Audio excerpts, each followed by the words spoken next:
Okay. Welcome to week one of ARTM 455. Ralph Creviso here with Henry Fogel. A couple of preliminary comments. Because 450 and 455 work together, in this week you've seen videos from Henry and me in 450, and you're going to see videos of Henry and me in 455. What Henry and I have done is we've tried to correlate the content of each of these weeks so that they relate to one another and flow. We urge you to look at the videos and examine the material in 450 first in that week, and then you move to 455, and it will make more logic and more sense to you as you do that. So today we're going to talk about the organizational structure of performing arts organizations and the dynamics of the organizational positions inside that organizational chart and how the different positions relate to one another. And I just want to say preliminarily, every position on an organizational chart has a role and a responsibility. And what we're going to be talking about is how those roles and responsibilities integrate with one another. And with that, I'll turn it over to Henry. I think we need to start with the big picture. Organizations, I don't want to say ownership, but the governance and the people in the end legally responsible for a nonprofit organization is the board of directors. They're called the fiduciary. And Ralph, would you, because I think you do it better than I, define that word? Fiduciary is a legal term. What it does is it describes the responsibilities in legal terms for oversight and accountability. So a fiduciary in a performing arts organization is responsible to oversee the organization and is accountable under the law to ensure that its bylaws are followed. Bylaws are a set of rules that any nonprofit organization has, in fact, most organizations have, that describes what the organization is about, its mission, and certain rules of what has to happen and how the board oversees the functions of the organization. A fiduciary is legally responsible to ensure those bylaws are followed and to ensure that the business is run in an ethical way. And to underline the difference, if you will, between the corporate world and the nonprofit world, if you serve on a corporate board, you're actually compensated for that. You're paid. On a nonprofit board, not only are you not paid, you are expected to pay. You're expected to be a contributor, a donor. So I am going to bring up a structure chart for a typical nonprofit board. And Ralph, again, you might want to talk a little bit about how there isn't really one typical. Right. As Henry's putting this on the board, the differences among genres of performing arts organizations and the differences even within a genre, this chart you're seeing may change. And it changes to reflect the differences in the business. So in an orchestra, you certainly have a different organizational structure because of the nature of having musicians on staff and a music director. In a theater, it may be different. So as we go through the board of directors structure and then we go through the organizational structure, we will talk about some differences between the genres. The board is headed by a person who's elected to be the chair. I am also going to point out that in different organizations, different terminologies exist.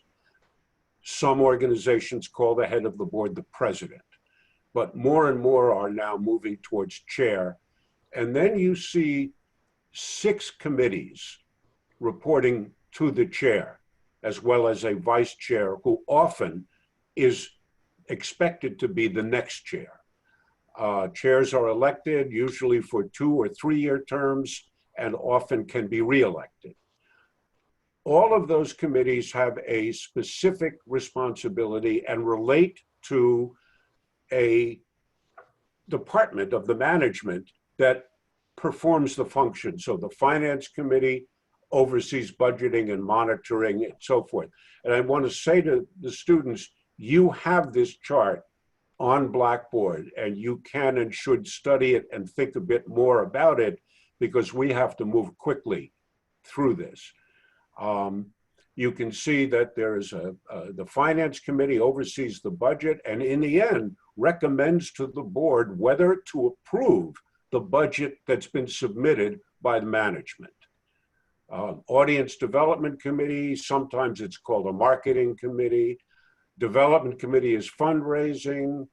Community engagement is that part of the organization that works with having the organization be relevant to the whole community. Program advisory committee is a feedback mechanism for management about how they believe the community sees the artistic product. And then there's a labor relations committee or HR committee. These are all peopled by volunteers. In a very large organization that may have a larger board, it is possible that there are other committees. There also can be occasionally ad hoc committees which are formed for a specific purpose, like a search for a new artistic director, a search for a new executive director, a celebration of an organization's centennial. Henry, you might talk about who else is on this committee other than board members. Well, in many organizations, artists are on it. For example, in many, not all, but in many orchestras, musicians are on the committee. There are usually also community representatives, people, in some cases, the governor of the state, the mayor of the city, or somebody from a governmental agency might be on it. And generally, it's people who are seen to be not only to make a financial contribution, but also to be able to help advise the organization on the way it is behaving and functioning. And there'll also be a management person participating in the committee discussions. And that would be the management person responsible for that particular function. So the chief financial officer is likely to be sitting on the finance committee. Many, many times the board doesn't know all of the ins and outs, let's say, of a budget. And the CFO is looked to as the subject matter expert to help them evaluate and make decisions. Similarly, marketing, fundraising. Okay, now I've just brought up onto the screen the management structure. And remember, the management works for the board.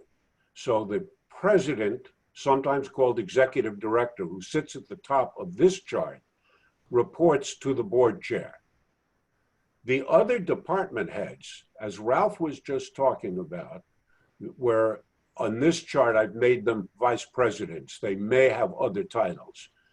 Each of those people is usually a member and actually even an organizing member of the committees to which their function reports. Usually, again, not always, but usually the president or executive director is a member of the board. In a very small organization, a very small theater company, a very small orchestra, or a very tiny little opera company that does one opera a year in a small city, there won't be this many departments. They won't have this many people on the staff. And I think it's important to point out that every function here has to be performed by the management. There isn't one area on this chart that isn't equally important to the Helena, Montana Symphony or the street corner theater company. However, because the number of performances is so small and the range of activities is so small, one person can take 2 or 3 or 4 of these roles. If I could comment on one of the unique aspects of performing arts, or nonprofits really, is the relationship that the president or executive director has, and we talked a little about this in our first video, of how they have to manage this organization. And that's when I talk about managing down. President is at the top of the hierarchical chart. They have individuals responsible for functions. These are examples. As Henry said, they may be combined in smaller organizations, but each one of these is representative of a separate function. And that executive director or president has to manage this whole organization. In addition to that, they have to relate to the board, referring now to the previous chart we just looked at. And the president or executive director is looked to by the board as the first go-to person to understand what's happening in the organization. And I think I can say this, Henry, and I'd like you to comment. In my consulting to performing arts organization, the most common problem I see is that the president or executive director has not been managing up to the board.